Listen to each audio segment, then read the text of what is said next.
tardes a todos y bienvenidos al último directo del año 2024. Hoy moderaremos el doctor Alfredo Páez y yo misma, Elena Serrano, y tenemos por delante un tema muy interesante que es la radiología intervencionista pediátrica. Alfredo. So I'm going to speak in English because our first guest is Dr. Kevin Fung, my good friend. He's from Hong Kong, and he's going to talk about how to start your practice as a pediatric interventional radiologist. So enjoy. Hola, muchas gracias por invitarme. Lo siento, solo hablo muy poco español, so my talk will be in English. And thank you very much, Sodave, for inviting me, and Alfredo as well. So my talk is going to be on how to start a pediatric IL service from scratch. So when I thought about this, I thought about cooking, and I thought about making a paella. So starting a pizza service is not much different from cooking actually. You have to have the right ingredients, you have to have the right kitchen, the right cook, and everything to make a fantastic dish. So I'll talk a little bit about how I started my pizza service. So I'm from Hong Kong. So if you don't know where Hong Kong is, we're on the map here on the coast of China, with a population of 7 million people. And we're basically a peninsula and an island. And we're known for dim sum, we're known for Bruce Lee, and we're known for one of the densest population in the city, in the world. And our hospital is here, which is on the runway of the old Kai Tak Airport. So for those who are born before 1997, this is Kai Tak Airport, and this is one of the most dangerous airport in the world, where the plane essentially has to land in the city and the runway just juts out into the harbor. And when you land, you feel like you're landing right into the sea. So this airport is no longer, and there's a new airport. And in place of the old airport is our Children's Hospital, which is started in 2018. And it's essentially a tertiary referral hospital for all the subspecialties in Hong Kong. What some of the major services that have translocated to our hospital include oncology, complex cardiology kids, complex nephrology, transplant, and neonatal surgery. And we have the only ECMO beds in Hong Kong. So this is some of the backbone of the restaurant of where we're serving our food. And this is where I joined as well. I started my pizza practice in 2018. There was not really anyone doing pizza in Hong Kong. So when my boss asked me if I wanted to join, I said, yeah, why not? Let's go ahead and see what's there. So this is the cooks in our kitchen. This is our pizza team. So you have me, who's a sort of a dedicated pizza, but we also have pediatric radiologists who have IR interest, including my boss Elaine and my colleague Joyce, and also adult IR colleagues who would cover on call duty in some of our cases. We have nurses, radiographer, and most importantly, in the pizza team, you really need to have anesthesia to keep your kids asleep when you're doing your procedures. And we also have amazing colleagues who cook. That's a side of the question, but clearly we have a very strong cooking culture in Chinese. So these are our rooms, and this is where the so-called kitchen is. So this is one of the hybrid rooms in the operation theater. We have two angio machines, one down in radiology and one up in the OT. And this room shows, if you're trying to build a pediatric hospital, this room shows what a room in a pediatric IR room should look like. There should be enough space for your anesthesia machine and for you to work both on the right and the left side. And this is extremely important also when it comes to procedure where you need hybrid cooperation with your surgeons and with your cardiologists and with other colleagues, your endoscopists, for example. you need to have enough space for the anesthetists to set up the machine and for them to work around you. So, for example, this was a case of a 13-year-old girl with a bilateral cable pulmonary shunt. She has complex congenital heart disease where the left ventricle essentially works as a single ventricle. So the cable pulmonary shunt now essentially diverts all the venous blood into the pulmonary system and serves as the functional right ventricle. So a normal bilateral cable pulmonary shunt looks like this. This is the right SVC. This is the left SVC. It's a very low pressure circuit, so it's prone to thrombosis. And this is what happens. So the left SVC is thrombosed. And essentially, if we don't treat this, it's going to turn into a massive pulmonary embolism. And the patient also is reliant on this side for oxygenation of the blood. So what to do? So we tried aspiration thrombectomy from the neck down. You notice that there's a balloon here inserted from the right arm as well to prevent pulmonary embolism.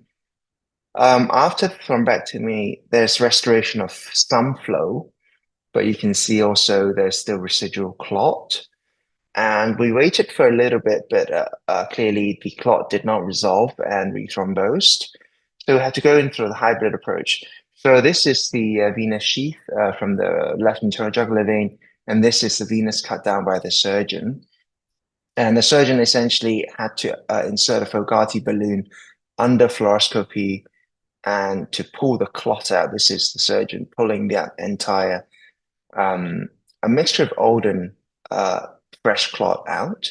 And this is him layering that clot out. And you can see that the flow is much better restored.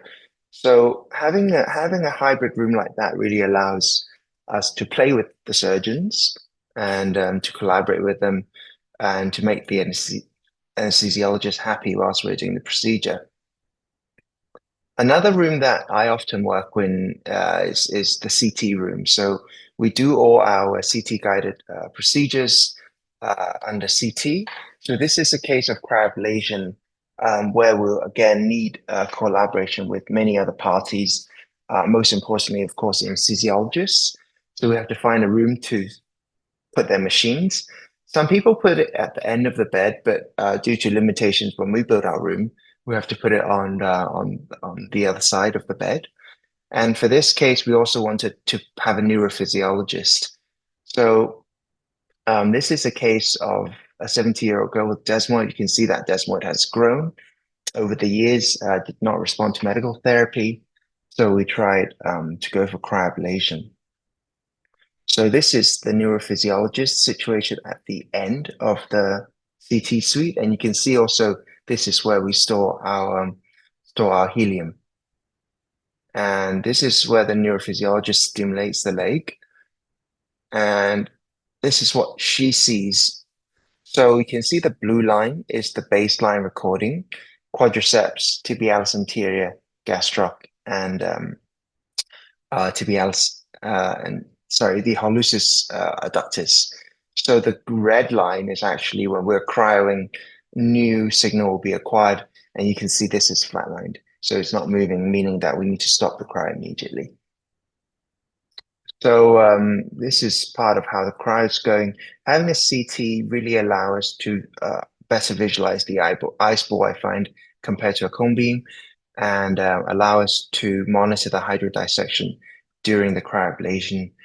And the CT also allows a good 3D reformat, covering a good section of the leg and allow you to do 3D reconstruction. So I like doing CT guided procedures with a proper CT. And this is the result of the case. So far, so good. The desmoid seems to be responding 3 months post-procedure. We had some skin burn.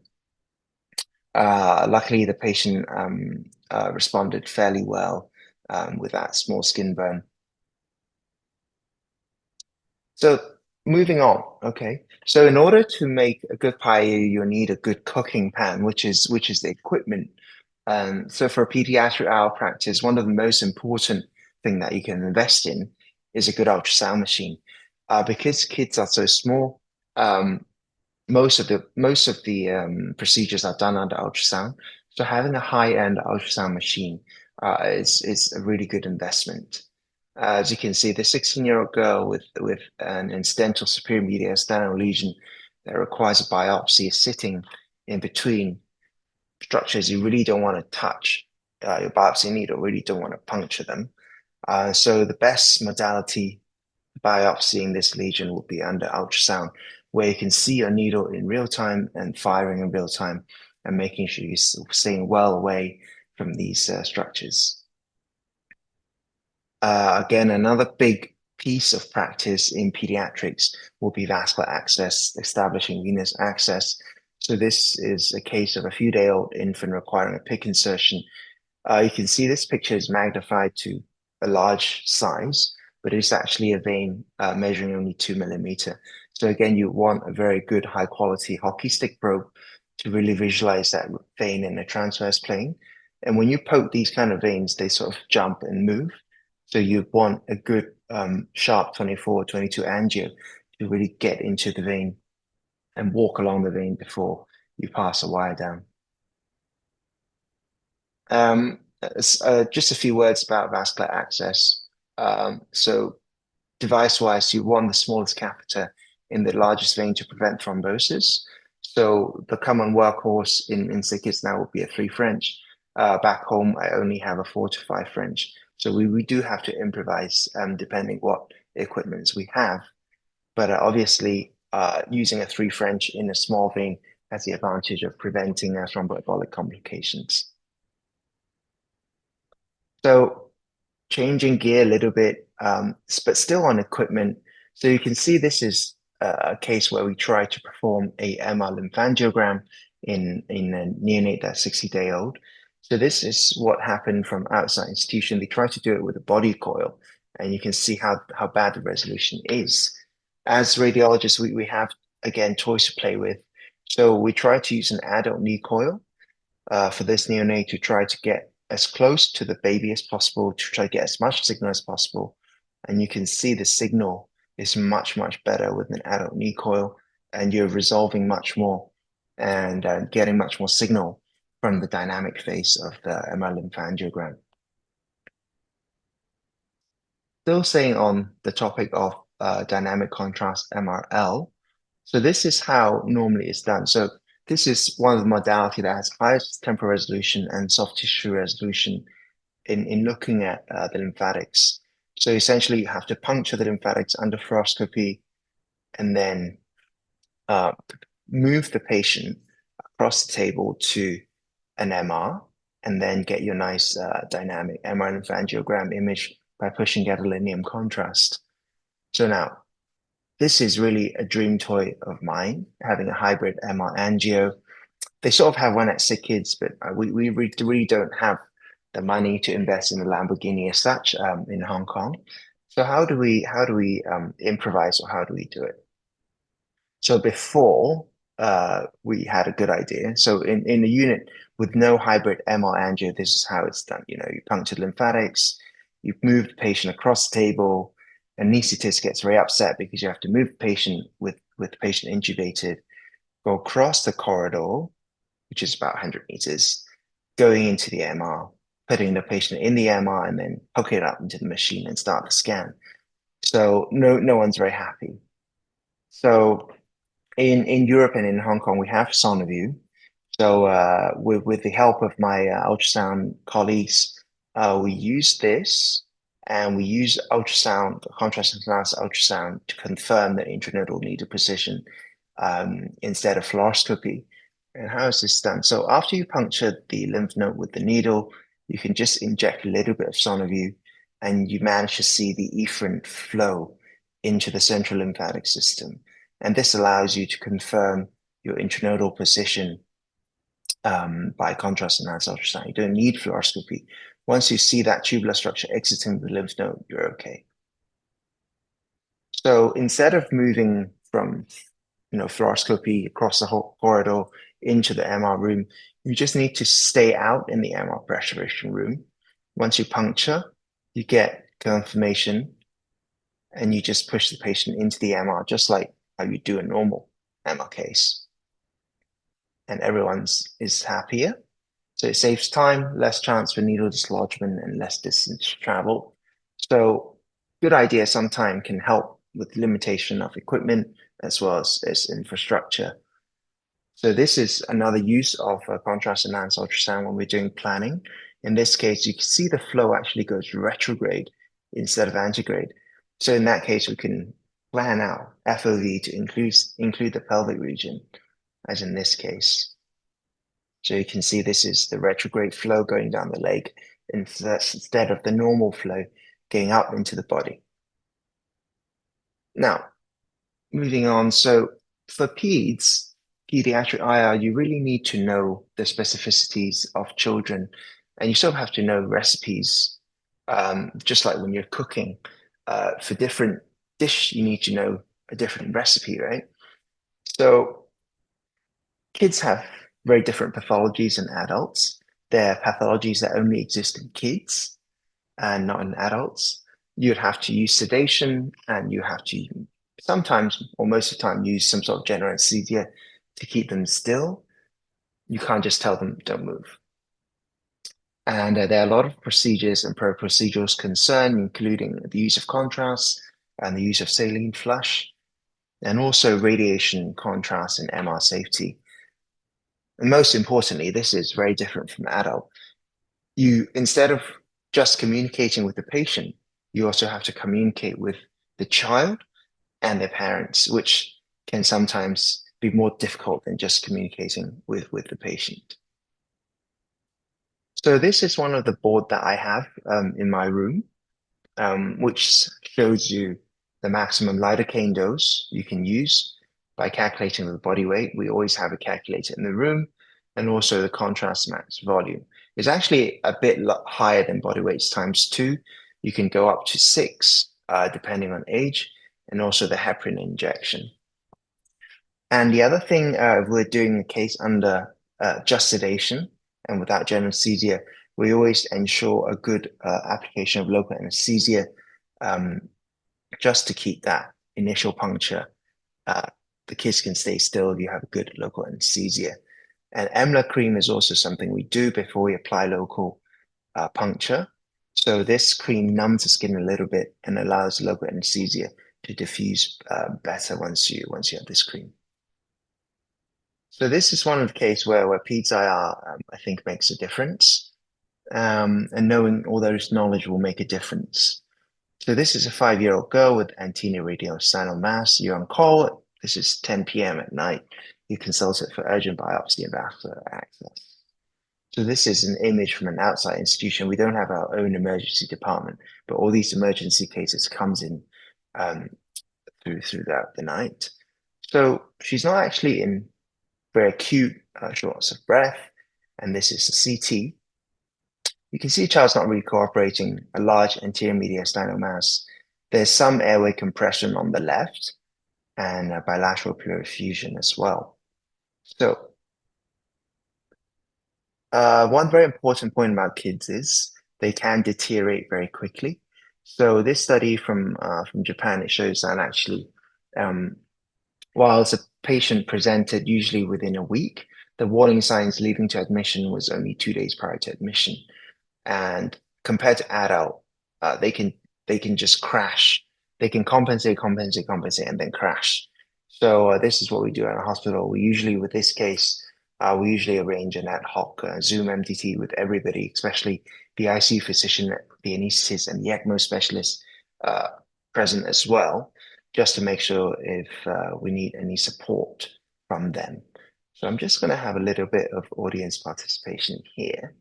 I have a little survey for this case. So what are you going to do next? Are you going to do a CT guided biopsy? Are you going to do an ultrasound guided aspiration, consult a cardiothoracic surgeon, or start steroid immediately to try and reduce the mass effect? And don't worry about the biopsy, because just you want to save the child first. So if you can go to Slido or type this, or use the QR code, and or you can type in chat what you think you're going to do for this case. Okay, somebody says CT guided biopsy. Any other suggestions? Okay, someone says ultrasound guided aspiration. So, okay. It seems like most people think that we should go for a CT guided biopsy under general anesthesia. Now, this is where your anesthetist is going to come in and fight you and say, if I intubate that kid with the anterior mediastinal mass, with muscle relaxin, that mass is just going to relax and collapse the airway, and they really don't want that to happen. So in actual fact, what we did was, you see the kid is in sort of semi-erect position. She's awake. This is a video here. So this procedure was done only under sedation, with the airway kept spontaneously breathing. There's no intubation. And this guy looking at the kid is the cardiothoracic surgeon, but he's not here for the biopsy. He is here in case the kid crashes and needs ECMO. And actually, the best way to get any samples would be to get a cytology of the fluid. And they can do something called flow cytometry. And this can be done totally under local and sedation, and you can avoid a general anesthesia. And we also managed to find a larger SNP node. So we managed to get some tissue. And you can see here, it writes 11th past. So for pediatric biopsies, we usually get as much tissue as possible. In adult, when I train, I usually get like 2 passes, and that's max. But in kids, we try to biopsy as much as possible and get as much tissue as possible. And we also managed to put a tunneled central line in under local and sedation again, just to from femoral side so that it's not inside that compressed SVC. With enough local and with enough proper sedation and coaxing, the patient can actually cooperate and do that. So again, that's why we need this kind of knowledge from our pathologist, from our oncologist.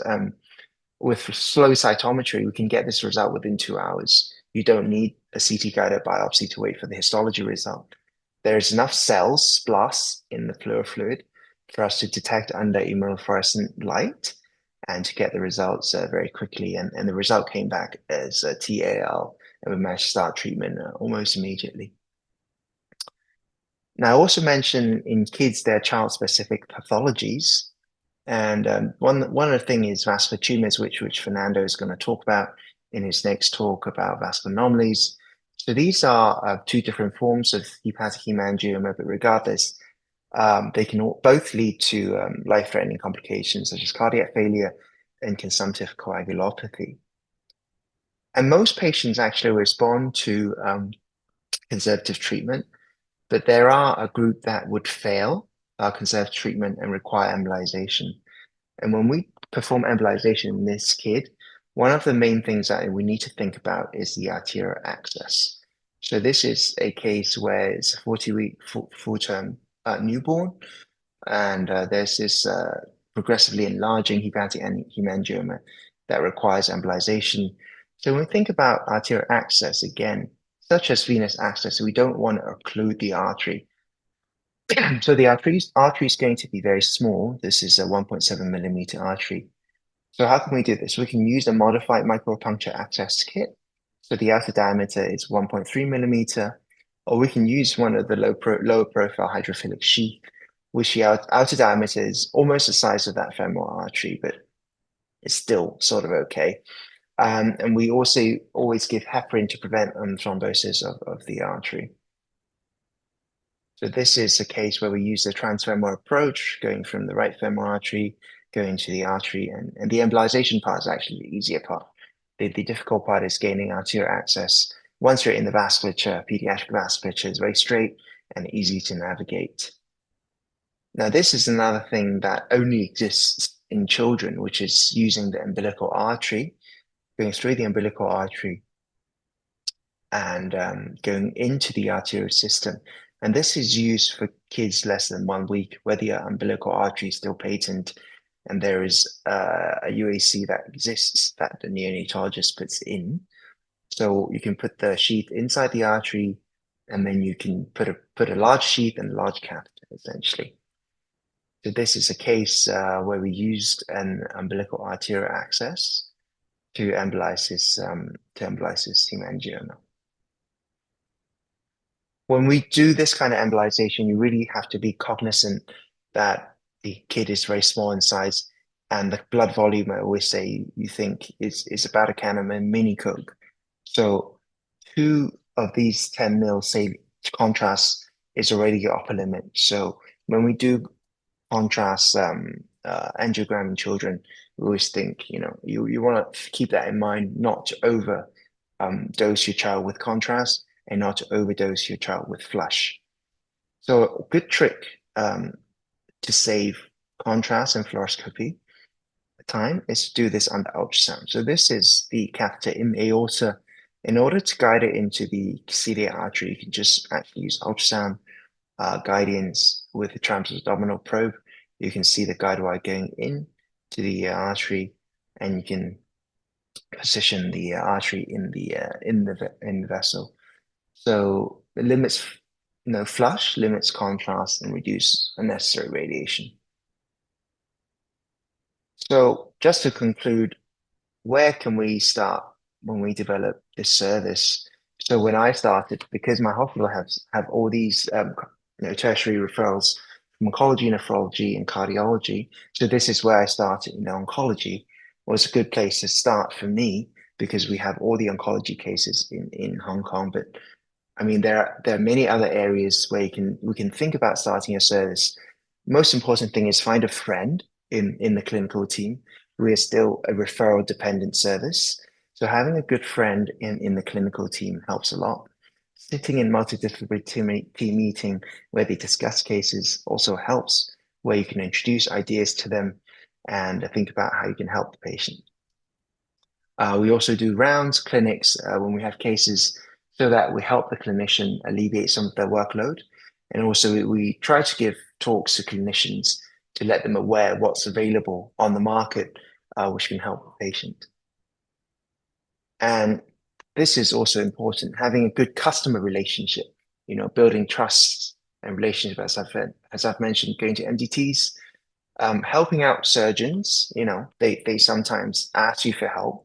So I always try to help them as much as possible. Think and speak like a clinician, especially oncologists. They know their treatment protocol, they know their chemotherapy, and they think that way. So we try to use their lingo when we discuss interventional oncological procedures. And working with your anesthetic team is also very important. So they're used to OT environment where everything is very standard and they have their plans. Going to an IR environment, everything is changing all the time. You're putting patient in different position all the time. So I always try to show my anesthetic team how I want to position the patient with myself on the table sometimes. But, this is, I always try to say yes if they ask me a question. So the first answer is always not no, but even if it's no, it's going to come out as a yes, but no. And we try something small first to show our clinical value. So this is something we promise. So over 90% of patient in children's, if they come in for a cancer diagnosis, they'll get a biopsy within 4 days. And they get everything under the same sedation. And we try to have a long-term central line placed in the same session as well, so that they can start chemotherapy earlier. And you can see, since we've started our service, the days from admission to initiation to chemotherapy is much reduced. And this is how service has grown, not just in case number, but also in complexity through that trust that we have with our clinical colleagues. So we're not just doing biopsy drain, we're doing much more complex procedures now that we have that trust built up. And I just want to finish my talk on talking about, I think I've just given you a taster on what PedsIR is possible. And there are a lot of PedsIR resources in Europe as well, with CERSI, the library, and the Pediatric IR Task Force, which Fernando is a member of. And I'm going to put a plug for SPI as well. And this is where I learned most of my PedsIR knowledge when I was supposed to do my fellowship during the COVID year. And we have a free membership for all members in training.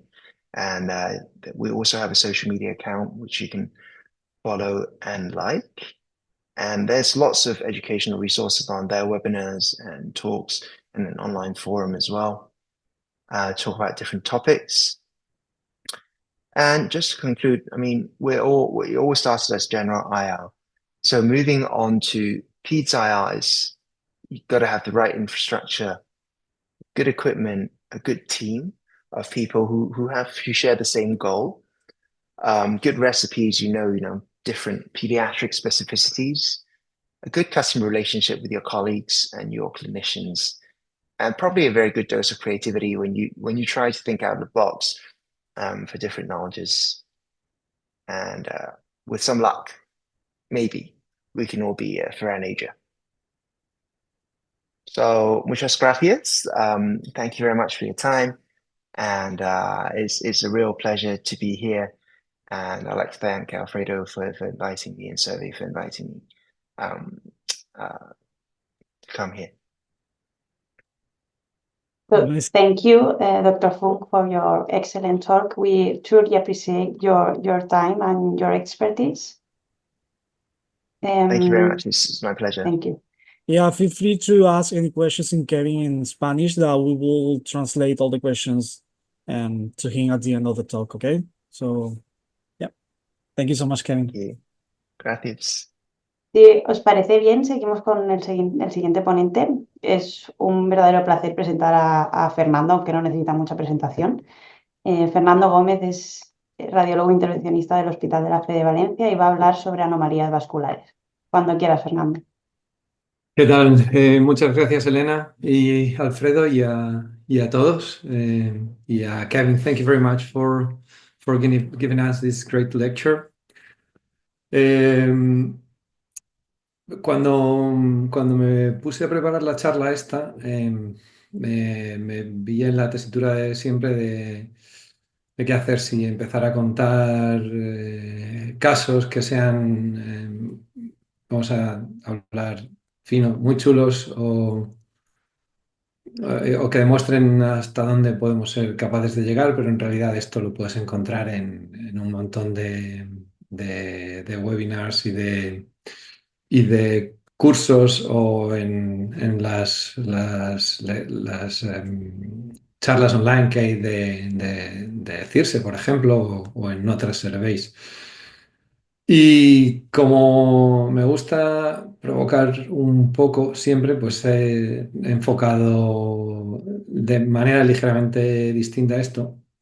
Y vamos a hablar de lo que es algo más nuevo en nuestro mundo, en el tratamiento de las anomalías vasculares.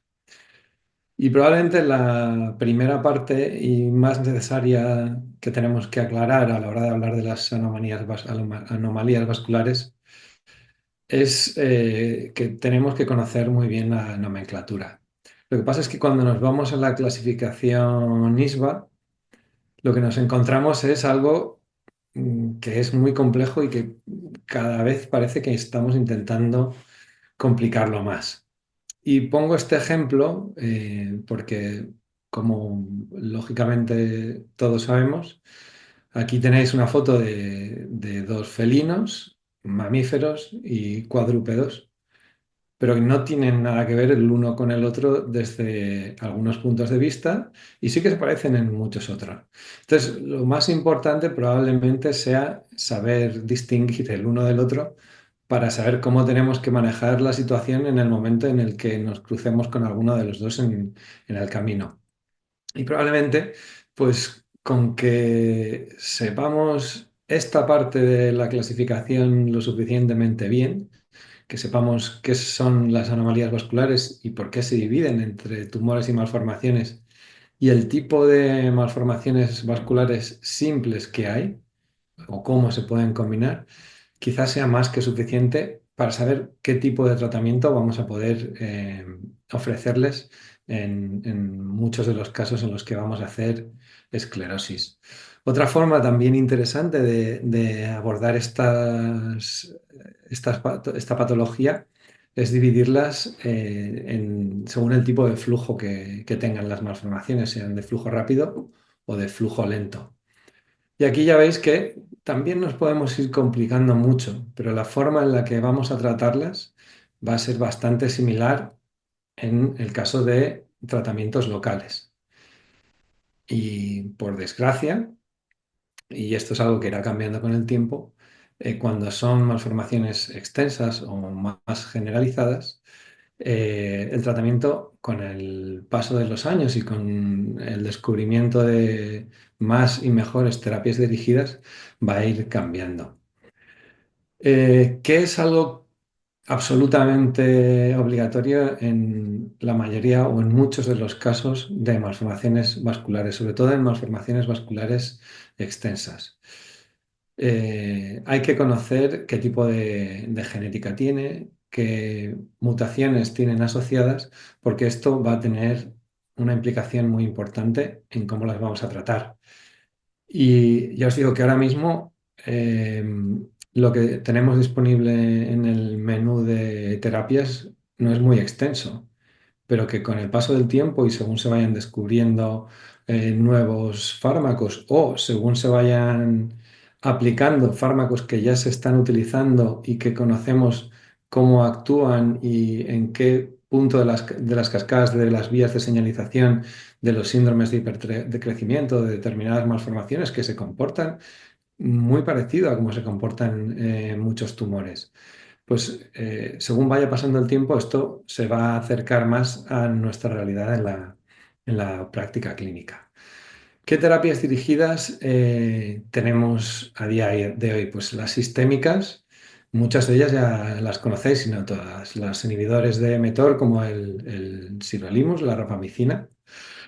Los de PIK3CA como el alpelisib, que es el que, de hecho el alpelisib es el que se usa. Inhibidores de AKT como el miransentib, inhibidores de MEK como el trametinib o antiangiogénicos. Y aunque habrá una lista enorme de antiangiogénicos que también conozcáis, voy a hablar de uno que, porque está justa o injustamente asociado a unos efectos secundarios terribles durante el embarazo, sí que es un fármaco que se puede y se debe aprovechar mucho más de lo que estamos aprovechando a día de hoy, que es la talidomida. En cuanto a las terapias ablativas, no voy a descubriros mucho sobre la ablación hipertérmica o hipotérmica con la crioablación, pues posiblemente tampoco tantísimo con la escleroterapia con bleomicina, pero sí que creo que sobre todo gracias a la crioablación y a la electroescleroterapia, vamos a ser capaces de tratar lesiones localmente que antes eran mucho más complejas de tratar. ¿Cómo debemos tratar estas malformaciones? Pues lógicamente hay que individualizar los tratamientos y como veis en estas dos imágenes de la derecha, aunque se trata de dos malformaciones linfáticas macroquísticas, una puede ser un tigre y otra un gato. Y son dos tratamientos que se van a enfocar de una forma muy diferente, aunque sean macroquísticas por la edad y por el tamaño de la niña que está en la imagen superior, puede ser una excelente candidata para hacer una esclerosis sencilla con blemicina o con doxiciclina. Y en la imagen de abajo, pues dado el tamaño de la malformación, sobre todo el tamaño relativo a la persona, al niño que tiene esta malformación, el manejo va a ser distinto. Todas estas terapias se tienen, lógicamente, que decidir en comités multidisciplinares y en las situaciones ideales estos comités multidisciplinares y sobre todo en el caso de los niños, porque también lo hay, también son patologías presentes en adultos, pero es mucho más frecuente que se presenten en niños. De hecho, casi todas, la grandísima mayoría, son terapias de la infancia que luego arrastramos hasta la edad adulta. Pues dado que en algunos casos, sobre todo y por desgracia a día de hoy, en los síndromes de hipercrecimiento como el PROS, Parkes-Weber y demás, eh, pues es interesante incluir determinados asesoramientos desde la edad pediátrica.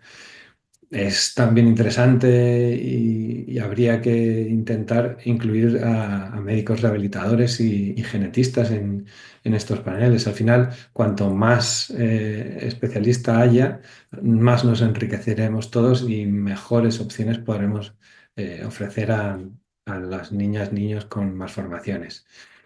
Y sobre todo hay que tener también muy claro cuál es el objetivo de lo que queremos hacer. Y esto puede ser simplemente obtener una mejoría clínica en el caso de lesiones que estén produciendo dolor, o incluso pues ofrecer una terapia que sea curativa, como puede ser en lesiones tipo FABA, que son tumores localmente agresivos que se pueden tratar completamente.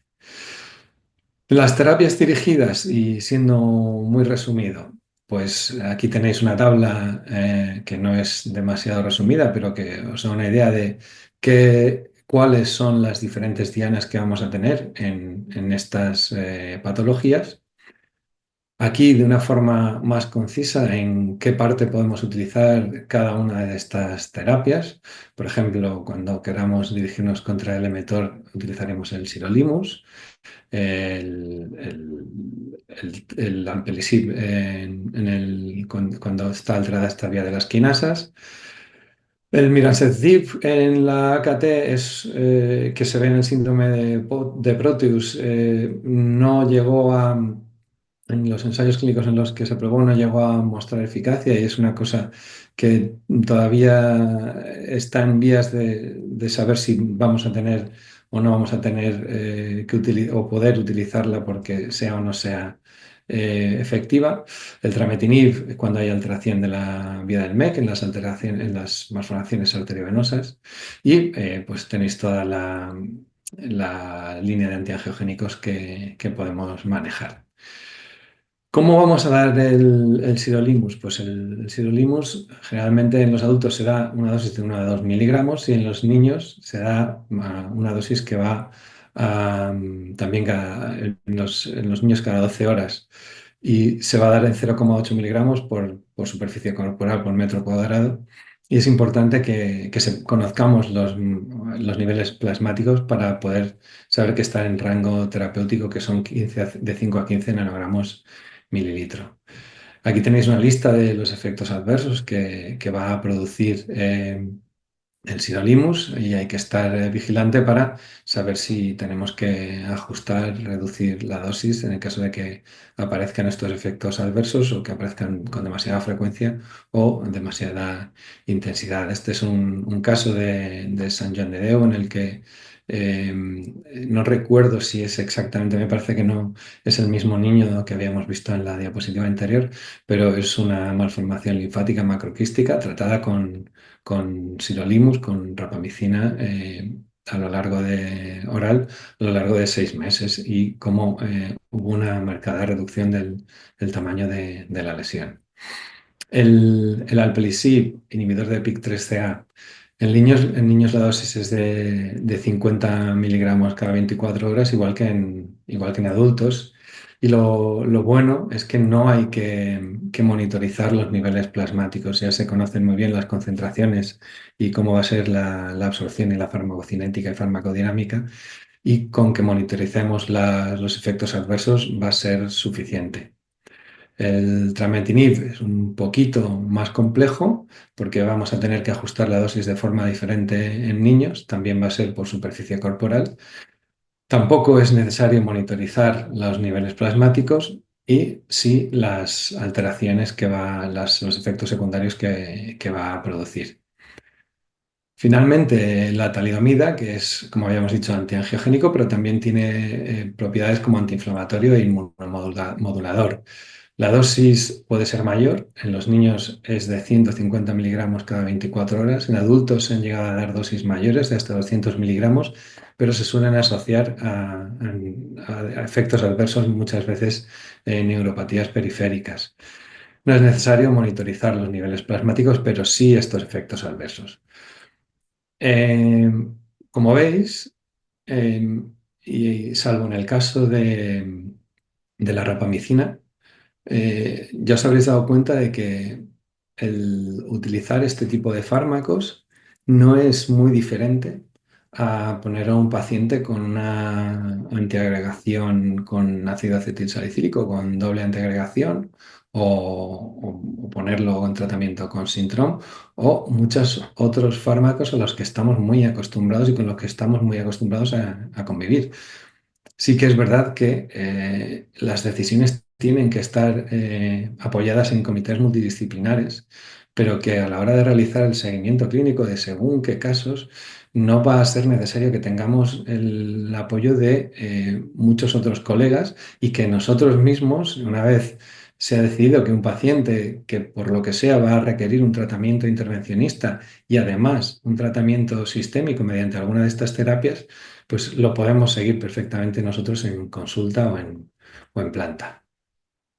Para acabar, las terapias ablativas, pues ya tanto la radiofrecuencia como las microondas, que fueron las que se utilizaron al principio porque eran las que más a mano teníamos y con las que más acostumbrados estábamos a trabajar, demostraron ser muy útiles en el tratamiento local de estas enfermedades. Personalmente prefiero la radiofrecuencia a las microondas porque tenemos bastante mejor control sobre el volumen de ablación, pero en el caso de que lo que queramos hacer sea un debulking, pues las microondas son fantásticas por el tamaño de ablación que vamos a conseguir. Sí que es verdad que también tenemos que jugar con el diámetro de las agujas que vamos a tener. Pero al final, cuando yo personalmente uso o recomiendo usar la radiofrecuencia o las microondas? Pues básicamente cuando no tienes ni crioablación ni electroescleroterapia con bleomicina en lesiones focales y cuando no haya habido generalmente respuesta a esclerosis previa. Hay veces que por lo que sea en el comité puedes decidir que vas a optar por esta ablación local y puedes ir directamente a ella. ¿Y en qué tipo de lesiones? Pues fundamentalmente, de nuevo, en aquellas que son predominantemente sólidas. La crioablación, pues ya os he dicho y ya los que me conocéis sabéis que es una de mis terapias favoritas locales por un montón de razones, pero entre otras, pues porque te da muchísima seguridad a la hora de saber qué es lo que estás tratando, porque permite, como habéis visto antes, a Kevin, cuando estás haciendo una monitorización mediante electrofisiología o mediante termometría o mediante las dos, ser capaces de detener el tratamiento a tiempo de que no se produzcan efectos secundarios irreversibles. Hay que saber cómo hacerlo porque no vale con detener la bola de hielo cuando estás haciendo un tratamiento y empiezas a tener una disminución en los potenciales. Os recuerdo que la crioablación tiene una inercia y esa inercia no para cuando terminas de desconectar o parar la crioablación, porque si no, no se llamaría inercia. Entonces lo que hay que hacer es maniobras de disección si se puede y sobre todo intentar hacer calentamiento activo para que no progrese la bola de hielo. ¿Cuándo usamos nosotros, cuando uso yo la crioablación? Pues de nuevo, lesiones focales, que no hayan tenido respuesta a esclerosis previa o porque discutida en comité o con el paciente se decide que es el tratamiento de elección. En el caso de las FABAs, para mí es el tratamiento de elección de entrada. Para mí y para muchas otras personas y compañeros, sobre todo tanto en España como en otros países. Permite un control muy preciso sobre la zona de ablación y una monitorización muy buena y además disminuir el número de sesiones de tratamiento, de nuevo para lesiones predominantemente sólidas. ¿Y cuando yo no usaría o yo no uso crioablación? Pues si este es una perogrullada, pero si el dolor o los síntomas no nos cuadran con la localización de la lesión, no tiene sentido utilizarlo. Cuando estamos hablando de lesiones que envuelven o infiltran nervios, pues el riesgo de lesión nerviosa es demasiado alto como para utilizarlo. Esta mañana hemos tratado una fava con una neuritis que al final, como no he conseguido unas buenas imágenes, no la he metido y tampoco me ha dado tiempo, pero bueno, que estoy encantado de compartir con todos aquellos que queráis verlo.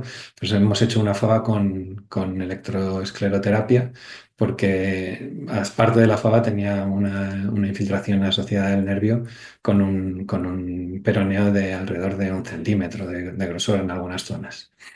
La localización intraarticular es también otra contraindicación y luego pues las contraindicaciones relativas es la extensión, no extensión con C, sino la extensión difusa de la malformación, aunque sí que puedes tratar determinadas zonas, que hay una contracción muscular significativa, aunque esto también se puede tratar mediante algunas terapias de corrección, alargamiento de tendones, etcétera, en según qué situaciones. Y también es una contraindicación relativa a la localización en manos y pies. Sí que es verdad que muchas de las lesiones que a lo largo de mi vida he tratado en manos, como estas, con crioablación, con bastante buen resultado clínico, no tanto morfológico, porque lo que buscamos en estos casos es resolver los síntomas de dolor, o como aquí. eh, pero ya os digo que estas lesiones que hasta ahora había ido tratando con crioablación y con mucho cuidado, ahora mismo, sin dudarlo, las trataría y las tratamos con la electroescleroterapia. Bueno, ahí teníais una tabla que resumía las anomalías vasculares fibrodiposas a partir de este trabajo de Raya Shaikh fue cuando todos ya nos atrevimos más a empezar a utilizarlo. Y aquí tenéis un ejemplo pues, de una de esas lesiones. Veis en la imagen más a la izquierda la clásica semiología por resonancia de la imagen de un fava, con fibrosis, con grasa y con vasos, y el tratamiento de crioablación con esa infiltración más esclerosis. Y sobre todo lo interesante y lo importante es que pues, hay una resolución clínica. En cuanto a lo que, repito, ahora mismo más me ha cambiado el enfoque de muchas de las malformaciones que trataba tanto en niños como en adultos, pues desde que conocí que esto era factible y se podía hacer, pues bastantes de las lesiones que hay en cara, manos, cualquier zona cerca de nervios o muy superficiales, el abordaje ha cambiado y las tratamos mediante electroescleroterapia. No es tan importante ahora que las lesiones sean focales, puedes repartir el tratamiento en varias sesiones y hacer lesiones difusas. Lo utilizamos, eso sí, casi siempre que no haya respuesta a esclerosis previa o en situaciones de nuevo en las que el comité, por circunstancias específicas, decide que sea el tratamiento de elección. Tiene también un control muy, muy, muy bueno sobre la zona que vamos a tratar, con escasos efectos sobre complicaciones en piel. Y una indicación que es básica es usarla cuando tenemos lesiones que infiltran o envuelven estructuras nerviosas. ¿Cómo lo hacemos? Pues se colocan los electrodos en los márgenes de la malformación, rodeándola. Estos electrodos tienen que estar separados entre 0,5 y 3 centímetros. Si tienes que colocar varias agujas, vamos a obviar la distancia porque bueno, al final lo que tienes que hacer cuando estás planificando el tratamiento es dar unas distancias entre varias agujas y vamos a obviar aquellas en las que haya más de 3 centímetros entre electrodos porque no nos van a servir de nada. Vamos a administrar la bleomicina siempre antes del tratamiento, salvo en el caso de las administraciones intraarteriales en las que puedes hacer una mezcla que va desde el antes hasta el durante, porque lo que hacemos con la electroquimio es abrir esos poros y para que esos poros, una vez abiertos, permitan que entre la bleomicina tiene que estar o empezar a llegar en ese preciso instante. La dosis de bleomicina es de 0,2 miligramos kilo por sesión, con una dosis máxima acumulada total de 1 miligramo por kilo. Realizamos una serie de pulsos de 3.000 voltios a cada 100 microsegundos. Y como os decía, inmediatamente después de la administración intralesional o intraarterial o 6 a 8 minutos después de la administración intravenosa. Aquí tenéis un ejemplo del primer caso que se hizo en Sant Joan de Déu, que fue uno de los últimos casos en los que yo participé bueno, de hecho, participé más virtualmente que otra cosa porque ya me había venido a Valencia. Y aquí tenéis otro de los primeros casos y probablemente de los más excitantes de lo que hemos tratado ya en Valencia en cuanto a malformaciones. Tenéis una lesión en un dedo de alto flujo, una paciente que estaba propuesta para amputación. Es una lástima que no haya conseguido unas imágenes realmente buenas en las que se viera cómo estaba ese dedo antes del tratamiento. Pero lo que hicimos, y ya os digo que fue el primer tratamiento, lo hicimos así, pero poco a poco estamos cambiando la forma de hacerlo. Como queríamos tener un perfecto control sobre el flujo, lo que hicimos fue utilizar una compresión de radial de los que utilizamos cuando terminamos de hacer los accesos radiales para tapar para ocluir temporalmente la radial. Fuimos con un microcatéter balón que veréis arriba en la imagen de la derecha con una marquita radiopaca. Inflamos el balón y así teníamos un control casi completo sobre el flujo. Ahí empezamos a inyectar la bleomicina y según inyectábamos la bleomicina íbamos haciendo pulsos de electroquimio a lo largo de todo el dedo y de toda la zona en la que había más formación mientras se inyectaba con el control de flujo. Este es el dedo. Me parece que eran 3 meses, sí, eran 3 meses después. Em, y lo que estáis viendo es que el dedo parece un dedo prácticamente normal, únicamente en el pulpejo, que es justo donde no le hicimos el tratamiento. Sigue habiendo una lesión más morada, que ahora de hecho está más caliente y que tiene algo más no es muy evidente, pero tiene pulsatilidad y que pues en unos meses decidiremos con la paciente si vamos a tratar o no. Para concluir, y espero no haberme pasado mucho de tiempo, es muy importante conocer la nomenclatura y el comportamiento de las anomalías vasculares para saber cómo nos vamos a tener que enfrentar a ellas, pero si te puedes saber la clasificación ISBA de P a PA, perfecto, pero si no, hay que saber lo importante. Es como en prácticamente todo fundamental el manejo multidisciplinar. Creo, y es una opinión personal, pero bueno, me parece que es importante que participemos activamente en el tratamiento sistémico de estos pacientes, que conozcamos los fármacos que vamos a utilizar y que sepamos capaces de manejarlos nosotros en muchos de los casos. Y pues nos guste o no nos guste, a día de hoy creo que también es fundamental tener dentro del armamentario para terapias locales tanto la criolación como la electroescleroterapia con bleomicina. Nada más, muchas gracias y espero no haberos aburrido mucho. Gracias, Fernando. Espectacular, como siempre. There are no questions from the audience. I have a question that actually is for both of you. I believe that the multidisciplinary management of vascular anomalies is very important, and I wanted to ask if you could tell us about the model of the multidisciplinary committee in your hospital. Do you want to start, Kevin? Yeah, sure. So we have a clinic. We have vascular anomalies clinic with pediatric surgery, oncology, and with the meeting we have pathology and geneticist. And I think with what Fernando said, the genetic component is getting more and more important, especially with the availability of target therapy. I do want to ask Fernando, so do you administer your sirolimus and alpelisib yourself, or does the oncologist do it?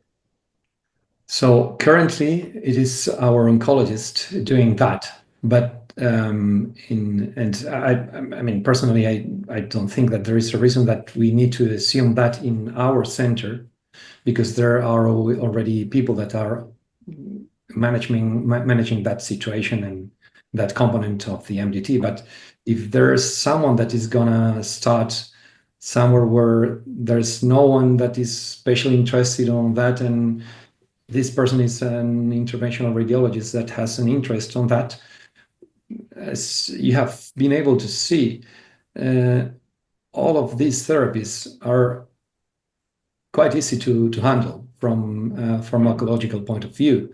The most difficult one is rapamycin, sirolimus, and yeah, you just need to take blood samples and know which what levels of the concentration, the blood concentration of the drug you need to maintain and play with that. So you don't really need to be an oncologist.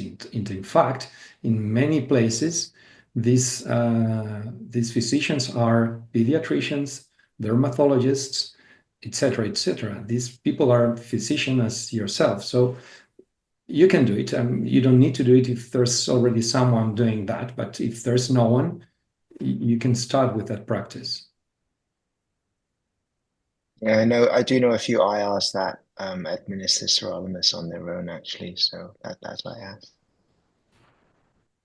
Hay un par de preguntas en el chat, creo que son para Fernando. Si usa punción directa en las regiones distales. Pues, a ver, entiendo que se refieren a, por ejemplo, a las malformaciones como la del dedo que he presentado al final. Mira, nosotras las que hemos hecho ahora, las hemos hecho todas por vía intraarterial, pero estamos planteándonos hacerlo por punción directa, haciendo un torniquete incluso, si es simplemente un dedo. La punción distal, la punción local es perfectamente posible. De hecho, sé que Javi Urzun de Alicante ya ha hecho un tratamiento con un abordaje similar a esto. No recuerdo exactamente cómo lo hizo, pero fue algo similar. Y como estaba preparando la charla y me acordé, le pregunté que qué tal le había ido y él me dijo que estaba muy contento, que estaba pendiente de hacer una arterio de control, pero que clínicamente estaba muy contento. Yo con esta, la paciente, de las dos que hemos hecho, una está ahora embarazada y por ahora y está clínicamente bien y prefiere no hacer nada más. Y esta otra le fue tan bien en lo que tratamos que aunque no tiene muchos síntomas, nos empuja un poco a tratarle el pulpejo. Entonces igual ahí sí que hacemos una inyección directa y le podemos hacer darle los pulsos. Cuando son lesiones en las que ayer estuve tratando una cara, la bleomicina la administramos directamente intralesional. Y preguntan también cómo preparas la bleomicina. Llamando a farmacia. No, ahí está muy bien descrito. Y bueno, nosotros tenemos en la fe en concreto, cada vez que vamos a hacer, por ejemplo, una quimioembolización, una administración de bleomicina o doxiciclina, cada vez que vamos a utilizar algún fármaco, si son nuestros pacientes que están en planta, pues tenemos un programa en el que les pautamos la medicación, pues como en todos los hospitales hay. Lo que pasa es que no siempre lo llamamos los radiólogos intervencionistas. Y cuando vamos a administrar una quimioterapia intraarterial, vamos a hacer una quimioembolización, pues tenemos una serie de protocolos que ya están prehechos conjuntamente con Oncofarma, y les decimos la fecha y cuándo tienen que darnos la preparación y nos dan pues las 29 unidades internacionales de bleomicina en jeringa en 29 mililitros o lo que consideremos que vamos a necesitar para los diferentes procedimientos. Pero eso lo mejor es hacer circuitos que luego sean dar varios clics y que te llegue. There's also interesting questions for Kevin. Basically, Andreu is asking if for beginners or any residents that has that have any interest in PITS IR. And do you think it's important to have basic knowledge or make the effort to have basic knowledge in general pediatrics radiology? What do you think about that, Kevin? I think Alfredo, you can chime in actually. We go through different paths. So I was actually trained as a pediatric radiologist with some IR training. And then I decided I really like IR, so I did more IR. I think Alfredo came from another way where he's adult IR and then he's coming into PEDS IR by learning more PEDS radiology. I think certainly you need to have, I think it's the easiest, there's no easiest way, but the easier way is you would have some IR knowledge and IR skills already before you go into a PEDS IR room, because the room for error is smaller. The things that you're dealing with is smaller. So having good IR skill set is already a plus. And the PEDS knowledge you learn along the way. Alfredo, you can. Yeah, at the beginning of my fellowship, I struggled with some of the pathologies, mainly some pathologies that obviously if you come from a adult background, you really don't know. But I think just putting the effort and just some months working with kids, you will probably just get used to that. Yeah. I think vascular anomalies is one of the big things that it's not so common in adults, but you see a lot in peds. So that's something once you get a hang of, it's easy. Yeah, I think the main thing is just having there are not little adults. It's really difficult sometimes to manage from the really easiest part, from the vascular access all the way around is really different. So you have to be really careful.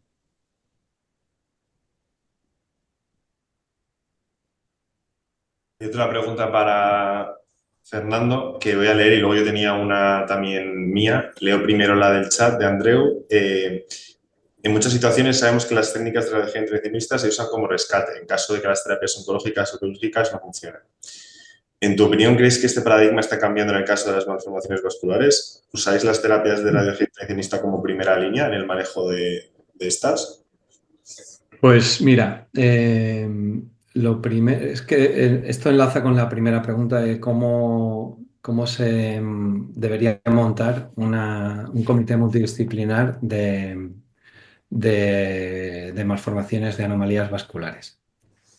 Y para mí la forma casi perfecta, porque siempre puedes encontrar cosas que sean mejorables, pero está muy, muy, muy bien como lo tienen organizado en Sant Joan de Déu.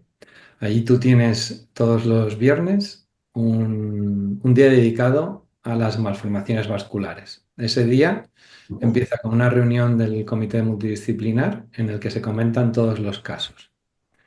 Y el día sigue de manera que todos o casi todos los médicos que estamos en el comité recibimos en la consulta a los nenes y las nenas con las malformaciones vasculares. Y la decisión que se ha tomado o las cosas que se han propuesto como terapia en la sesión de la mañana se ofrecen a la familia, y es la familia, conjuntamente con los niños, según la edad, lógicamente, de estos y estas, quienes van a decidir sobre el tratamiento. Y creo que ahí es donde más importancia estamos ganando, porque no hay muchos casos en los que haya un confrontamiento muy directo ni un conflicto de intereses muy grandes, porque generalmente sí que estás, no digo que no sea en otros casos, pero estás buscando de una forma muy evidente y muy abierta ofrecer al paciente toda la buena información que puedas ofrecerle para que tomen la decisión ellos. Y claro, cada terapia tiene sus pros y sus contras. Y yo no digo que sea siempre lo mejor lo nuestro. De hecho, hay muchas situaciones en las que es mejor ir a la cirugía. Pero sí que cada vez más se está optando por terapias intervencionistas. Yo quería preguntarte, Fernando, concretamente, que la verdad es espectaculares los casos que has puesto.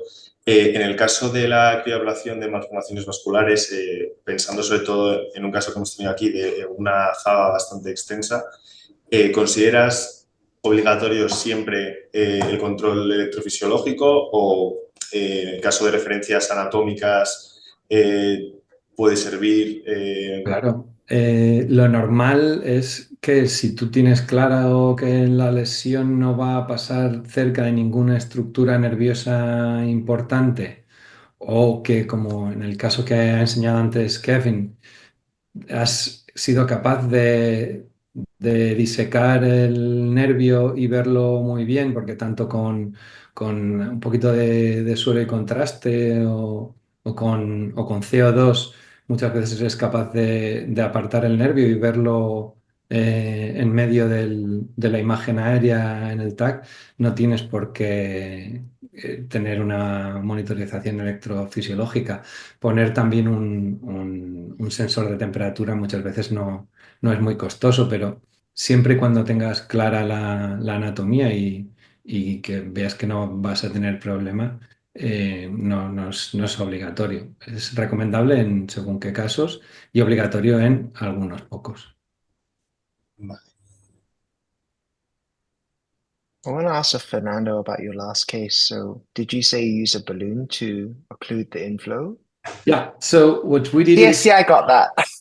yeah, exactly. So we compressed the radial artery and went with balloon microcatheter through the cubital artery, and then we were able to inject the flow, having almost 100% control of And how it was flowing towards the. you inject neat bleomycin.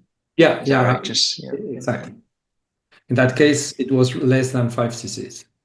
And then you use the finger probe for the best, Yeah. or you just Yeah, finger probe. And since at first, obviously, we were all a little bit afraid of bleeding, but Yeah. since the electric pulses cause constriction in the vessel, charring, right? Yeah. exactly, there's really small bleeding, so it works quite well. Did you notice a lot of hyperpigmentation at the end, or was it not a thing? At the end, and during the first month, 6 weeks, you see quite evident hyperpigmentation, but it eventually resolves with time. Oh, good. I also saw people mixing bleomycin with gel foam, but I have no experience. But that's another option that we are considering in some cases, but we have not started with that. And since we wanted to have the least symbolic effect that we could, we decided to just have flow control this way. very cool.